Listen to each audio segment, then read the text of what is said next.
Nah ternyata walaupun saya wartawan, mengurusi wartawan itu ternyata bukan pekerjaan yang gampang.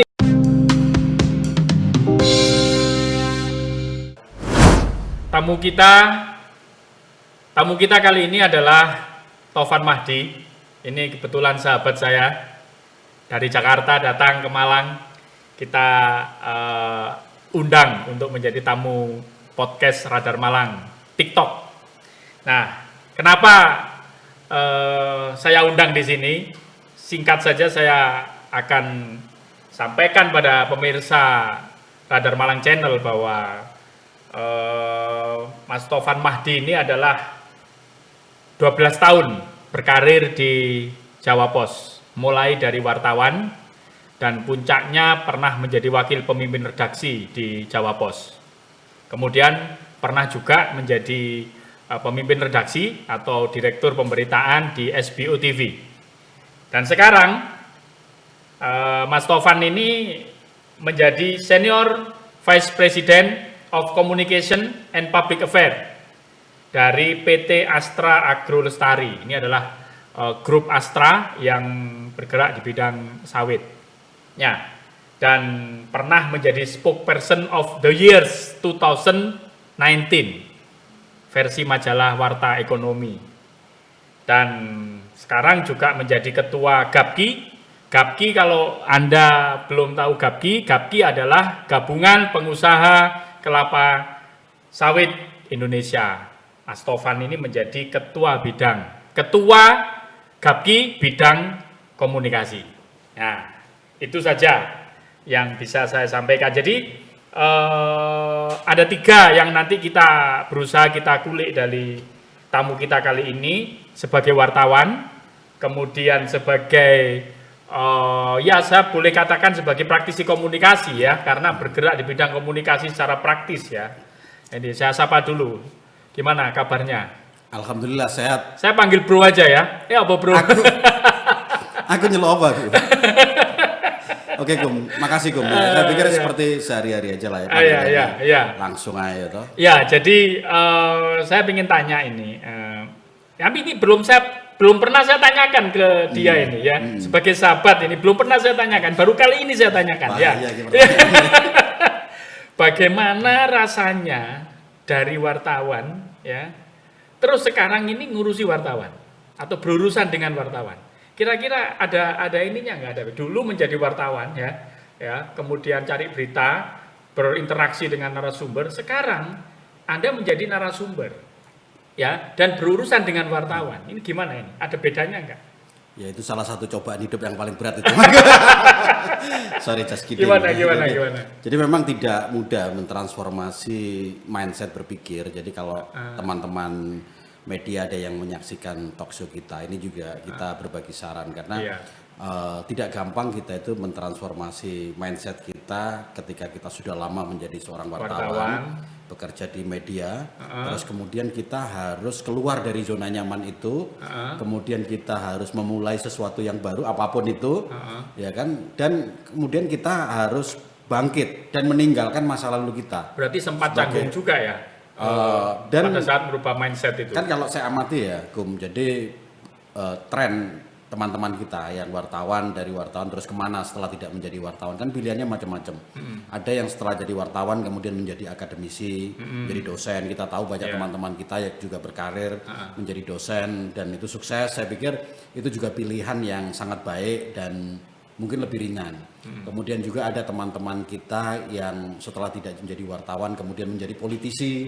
Itu juga ada beberapa teman, walaupun mungkin kalau kita lihat teman-teman kita kalau ke jalur politik ada yang sukses tapi mungkin lebih banyak yang gagal ya kan. Jadi ini tantangan yang mungkin tantangannya sangat berat juga di situ. Kemudian juga ada teman-teman yang dari wartawan kemudian menjadi seorang pengusaha. Pengusaha ini juga lumayan berat, tapi kalau saya melihat tingkat kesuksesan teman-teman yang dari wartawan terus kemudian terjun ke bisnis itu relatif lebih eksis mereka, lebih eksis. Nah, yang keempat pilihannya adalah menjalani karir profesional di perusahaan. Nah, ini yang seperti Anda ya? Seperti saya, swasta maupun BUMN misalnya seperti itu. Ini ada beberapa teman yang sukses, ada juga beberapa teman yang tidak kuat. Dan Anda termasuk sukses loh. Ya, alhamdulillah bisa bertahan sampai 11 tahun ya kan. Bisa bertahan sampai 11 tahun karena saya merasa bahwa apapun itu harus dihadapi. Karena kalau kita bandingkan dengan pilihan-pilihan tadi setelah tidak menjadi wartawan, mungkin yang paling berat itu pilihan untuk menjadi politisi. Itu paling berat kalau dalam analisis saya ya kan. Kemudian yang kedua mungkin sebetulnya bidang di dunia korporasi ini tidak terlalu berat kalau teman-teman punya misalkan keahlian di luar kegiatan sebagai wartawan. Misalkan kita ahli keuangan, terus kemudian kita benar-benar serius sekolah di bidang finance, kemudian kita terjun ke korporasi, kita ditempatkan di bagian keuangan. Nah, dilala saya karena keterampilan saya ini ya keterampilan komunikasi karena saya menjadi wartawan, walaupun saya menjadi wartawan ekonomi, tapi lebih menonjol bidang komunikasinya daripada mungkin finance atau aspek manajemen bisnisnya dan lain sebagainya. Sehingga ketika saya keluar dari Jawa Pos, kemudian pada saat itu ada tawaran. Sebetulnya saya tidak pakai dites segala, nggak pakai seperti itu, Kum. Langsung. Jadi, ini ya. Kebetulan ada salah satu senior saya, kolega yang itu membantu saya untuk ditempatkan di perusahaan di mana saya bekerja sekarang. Ada yang merekomendasikan. Ada yang merekomendasikan dan dilala memang saya suruh ngurusin media pada saat itu awalnya. Nah, ternyata walaupun saya wartawan, mengurusi wartawan itu ternyata bukan pekerjaan yang gampang. Ini yang mau saya tanyakan itu kan. Dari asalnya wartawan terus ngurusi wartawan. Ini gimana? Itu berat. Oh, beratnya gimana? Berat karena saya tahu persis bagaimana aturan main wartawan itu. Karena saya memahami undang-undang pers, memahami kode etik wartawan Indonesia, memahami etika jurnalistik. Jadi saya ngerti bahwa di era kebebasan informasi seperti sekarang dan Indonesia sebagai satu negara yang demokrasi, kehadiran media itu adalah hal yang tidak bisa kita elakkan. Karena kalau kita bicara pilar demokrasi, media itu pilar demokrasi keempat dan wartawan sebagai tulang punggung dari media tersebut. Kita sekarang tidak bisa katanya apa-apa. nambah itu pilar demokrasi, media sosial. Media sosial, saya pikir belum lah ya. Itu justru menghancurkan demokrasi. Gitu menurut saya.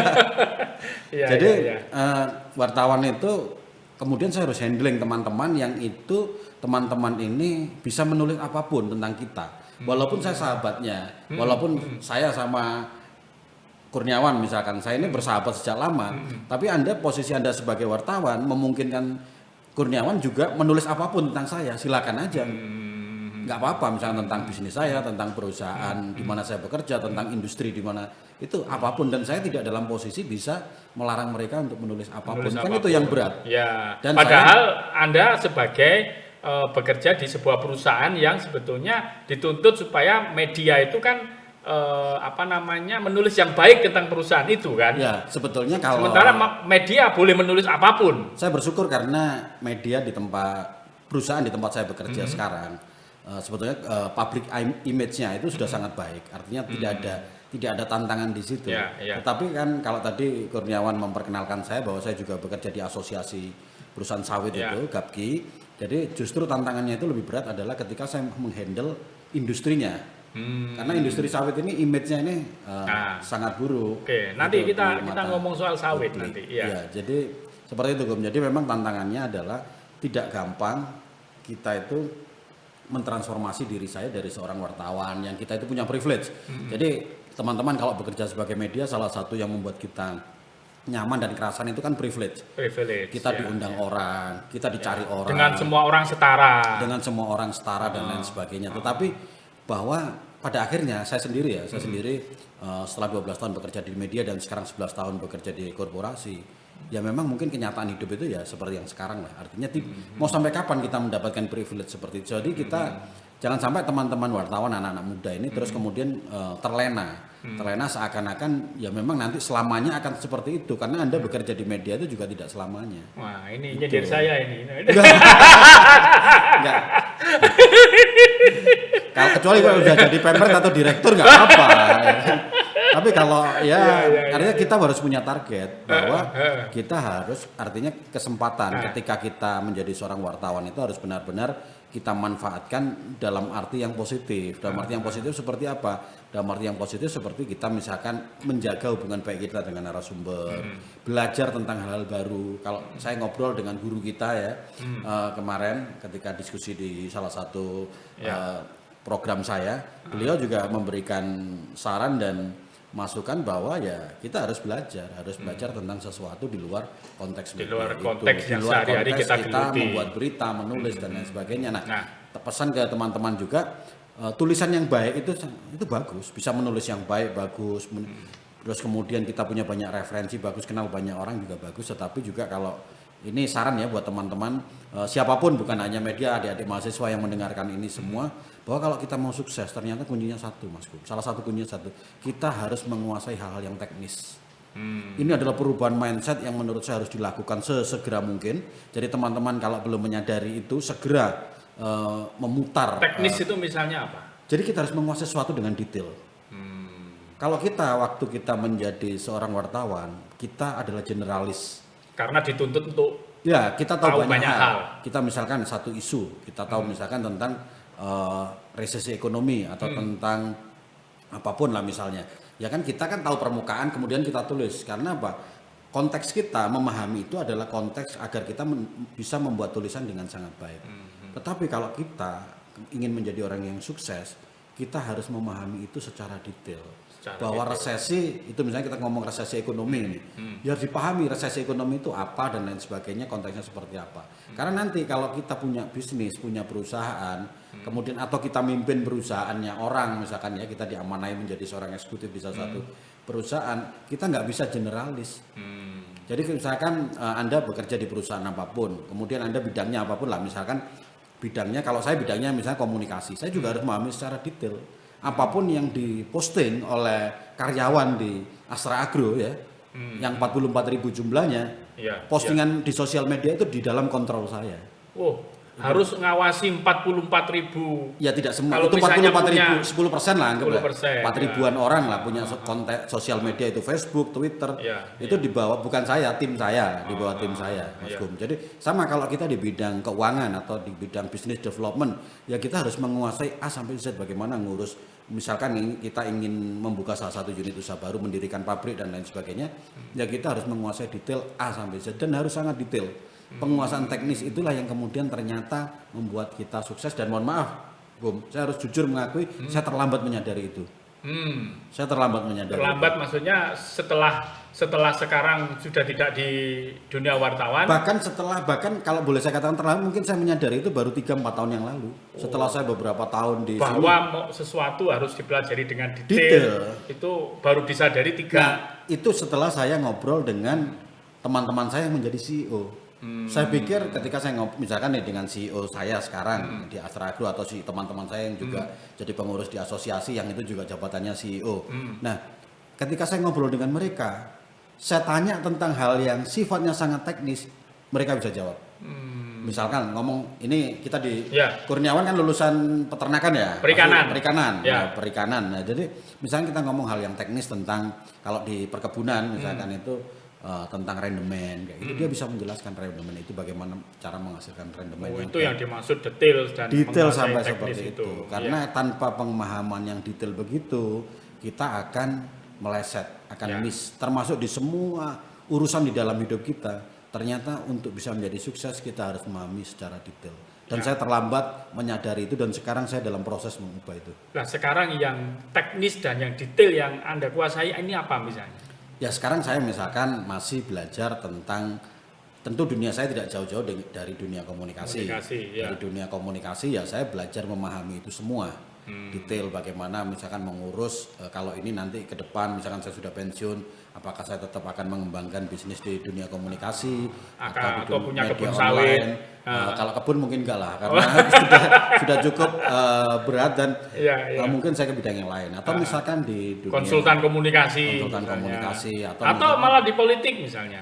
Di politik sejauh ini banyak teman-teman yang menawari, yakin lah pasti banyak yang menawari dan saya belum tergoda, Mas Gun. Belum tergoda. Belum tergoda. Berarti jangan jero-jero gitu soal politik. Berarti nunggu yang goda berarti.